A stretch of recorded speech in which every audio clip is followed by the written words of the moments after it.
Shalom, shalom. This week we begin Sefer Devarim, whole new Sefer, very exciting. And the name is called Devarim, words, speaking about the words that Moshe was about to say to the nation. And these words, as we've just learned the importance of words, he's hoping will be building blocks.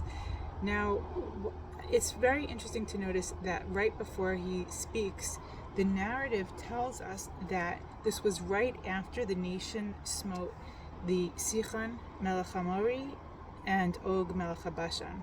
Now, these were two very, very fierce kings and nations that, had it been 40 years ago, the nation of Israel would have been way too scared to do this. Now they built up enough faith in God, faith in themselves to do this battle and to defeat these mighty nations before they were going to go in the land of Israel.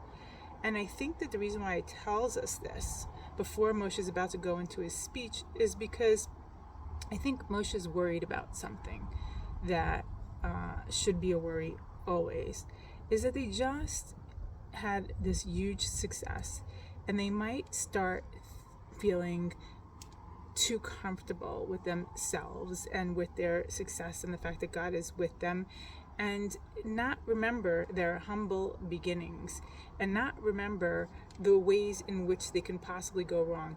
They're on a winning streak. They're about to go in the land. They were promised that they were going to go in the land. They were promised that God would help them defeat all the enemies in the land. But this promise is not for them to be taken for granted. They still have to know the things that make them vulnerable to losing, not just in war, but losing in life, losing everything that's valuable. And he reminds them, then he goes in to tell them the story of the most difficult things that happened on their journey in the desert, with the fact that they were overwhelming and they didn't trust in one leader and they gave difficulties to Moshe, and Moshe had to appoint many leaders for them that all appealed to their specific needs. And then that they did the sin of the spies, and that showed their lack of faith in God.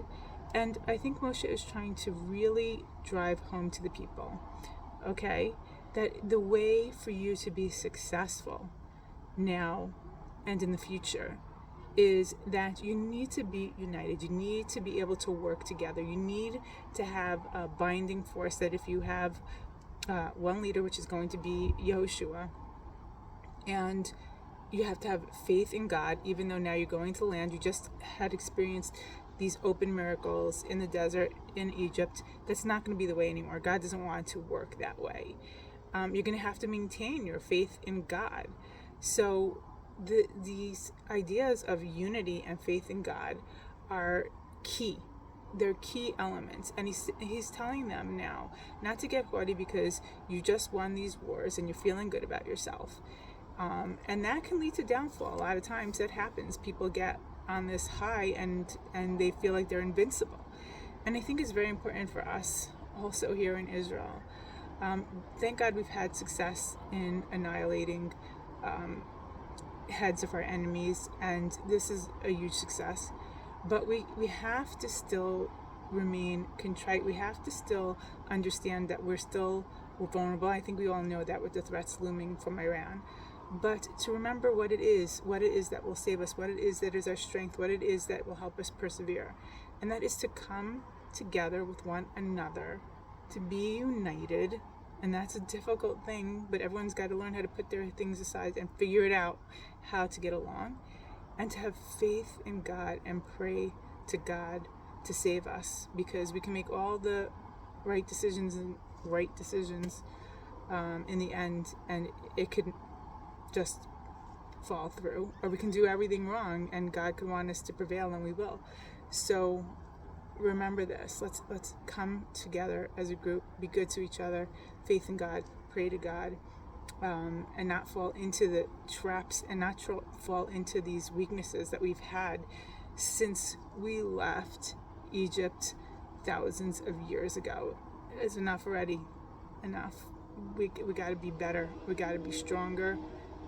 And it's our future at stake, our future in the land of Israel, which is the most important thing.